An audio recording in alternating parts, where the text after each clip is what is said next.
Well, let me just do this real quick, Mr. Speaker. As I prepared for today to come and to just reflected on what has transpired over the past couple of weeks now, as we went through from the entire budget process, sorry, starting at February 17 when it was delivered up until now.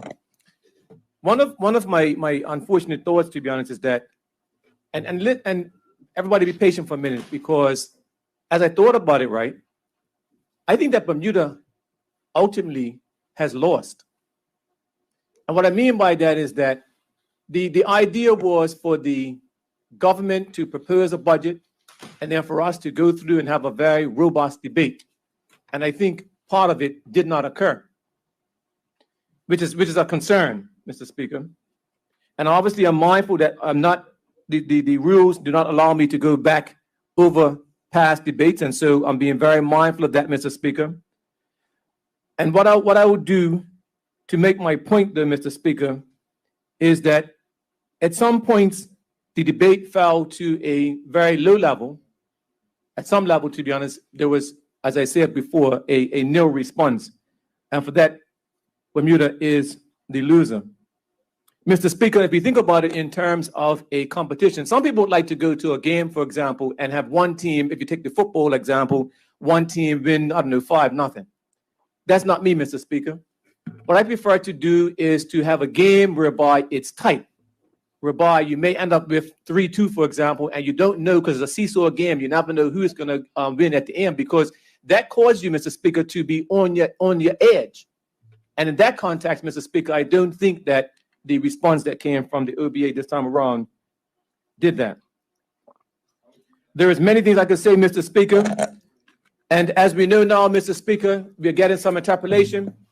But now, Mr. Speaker, is very good because, Mr. Speaker, that the honorable member, Mr. Speaker, who has sometimes not been honorable in his comments, did say many things during the debate, Mr. Speaker, and I believe he has now allowed me to say this, Mr. Speaker. I'm looking at you, Mr. Speaker, and I'm speaking to you, Mr. Speaker. But what I'll say is, Mr. Speaker, is that one of the points that I want to clarify today, Mr. Speaker, is what I think is necessary, that we know that the OBA was the government between December 17, 2012, and July 18, 2017. And one point that keeps coming up, Mr. Speaker, is that what happened to the debt during that period of time, Mr. Speaker? And I will say, Mr. Speaker, that during that time, the debt did double. And the debt doubled, Mr. Speaker, because the net debt when they came in was $1.2 billion, and when they left, it was $2.4 billion, Mr. Speaker. And I know, Mr. Speaker, that one honorable member is going to go now and go to the book, and he's going to tell me I am wrong, Mr. Speaker, because the gross debt was 1.574. But, Mr. Speaker, he is incorrect.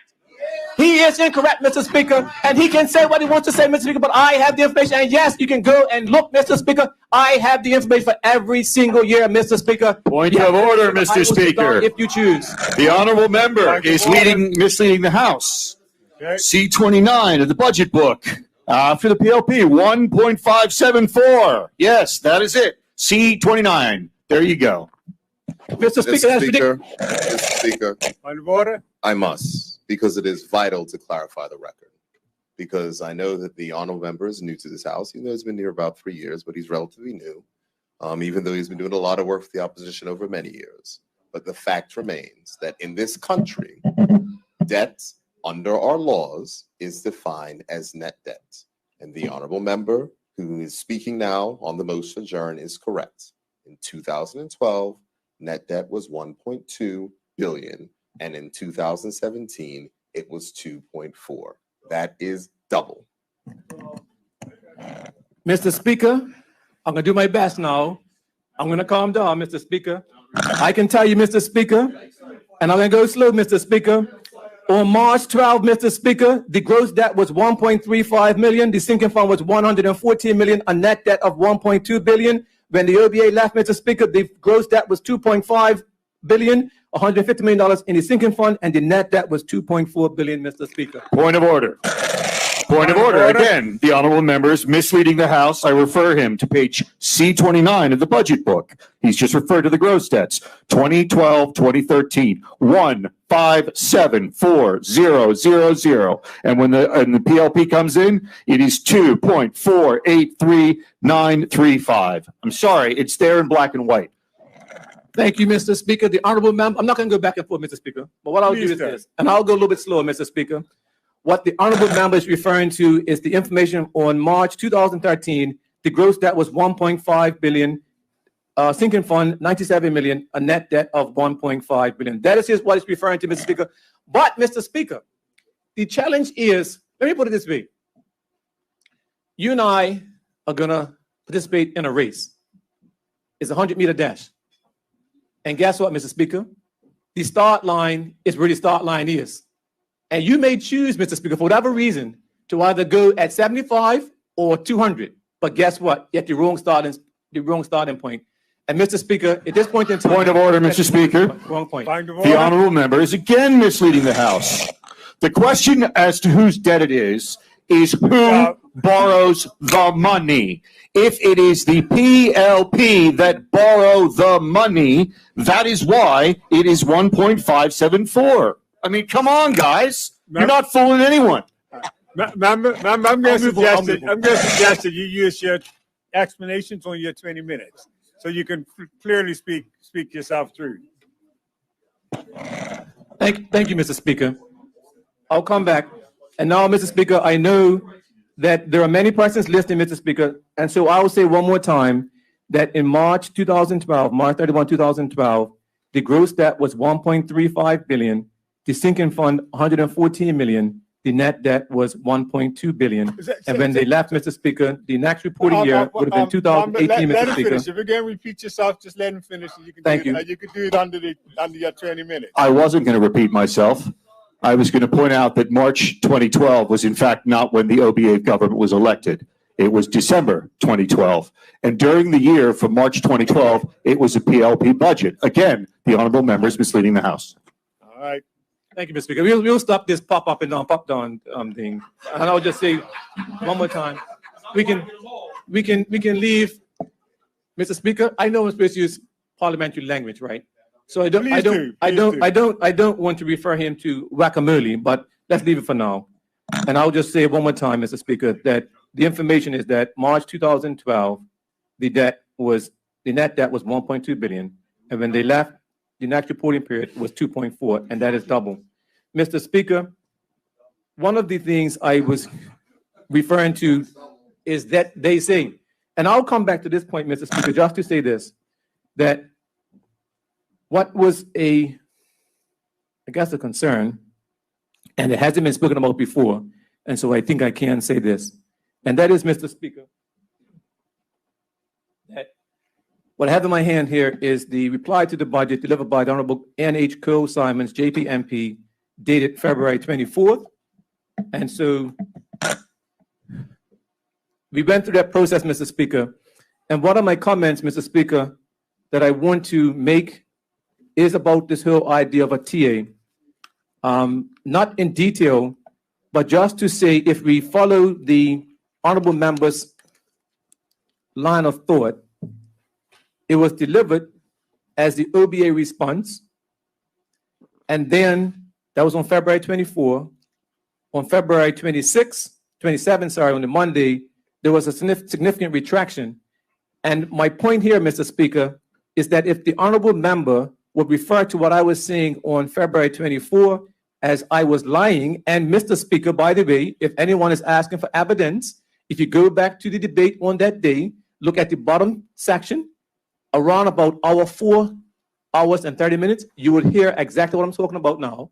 And the honorable member's responses, he said that I was lying. And after lots of challenges and ultimately with your direction, he pulled it back and said I was speaking untruth as opposed to lying. And so I'll leave that there. I'm glad you cleared up that it was attended to at that moment.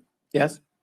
And so, Mr. Speaker, what I'll now say, though, in terms of if it was correct that the OBA reply was the OBA reply on Friday and it was changed on Monday, what was the actual reply? And is it simply applicable that the Honorable Cole Simons, to use the honorable member's words, was either lying or speaking an untruth? Then what is in fact the correctness on the Monday as to where we stand now? And that's why I'm saying, Mr. Speaker, I think I've made the point now, Mr. Speaker, in terms of why Bermuda loses.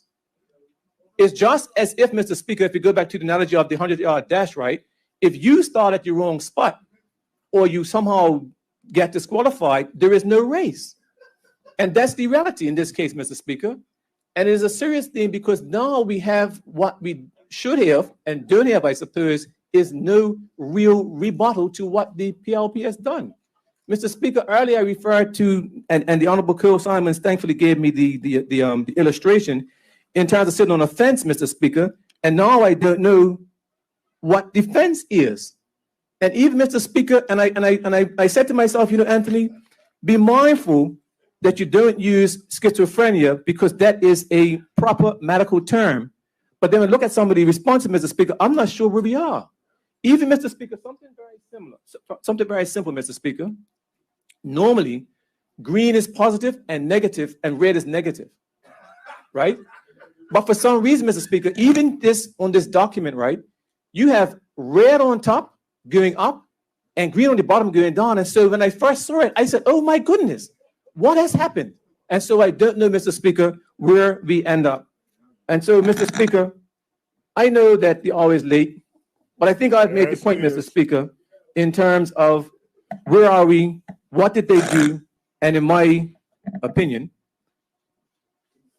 it's been difficult to really understand and follow through. And no, they say, I'm going to say what they say now because also, Mr. Speaker, I wasn't going to go there, but I've got a few minutes, and I'll say this, Mr. Speaker. I was actually concerned when I woke up one day and I actually looked online and I saw an I saw a Bermuda report. And the Bermuda report talked about Minister Hayward. And what concerned me beyond those comments was that whoever released the statement was too lazy to check some of the facts. One blatant fact, Mr. Speaker, was a reference to Madam AG having made a comment. And I was in the chamber. Madam AG did not speak at all in that context. And then I started to think to myself, why would someone take the time to try to magnify an issue but be too lazy to check the facts, Mr. Speaker? And then, Mr. Speaker, my mind unfortunately started to wonder in terms of what in the world are they doing? And I will go further, Mr. Speaker, than most have gone. Minister Hayward, I would say to you, take heart. The reason why I say that is this. You're doing a very good job. You're doing an excellent job. You're doing a more than excellent job. And that is why you're in their target. You need to understand that. If you were ineffective, if you were lazy, if you were not achieving, if you were not going over and beyond, they wouldn't care about you. So that is why, Minister Hayward, and for everyone else, take heart. They take notice of those that are doing a good job. You know you're doing a good job. So don't worry about what they say. What we say is we have your back in more ways than one. And so, Mr. Speaker, I do think it's time for me to conclude. And I'll conclude, Mr. Speaker, with a question to the honorable member who sometimes chooses not to use honorable language and honorable descriptions. And I'll simply say this. They say, Mr. Speaker, that the reply was their response. And if we accept the description that is used by the honorable member when he chooses to be honorable, Bermuda has in fact been the loser because the response, Mr. Speaker, simply did not meet the expected standard. And as I said from the beginning, Bermuda, Mr. Speaker, I say is the loser as a result of such a poor response. Thank you, Mr. Speaker.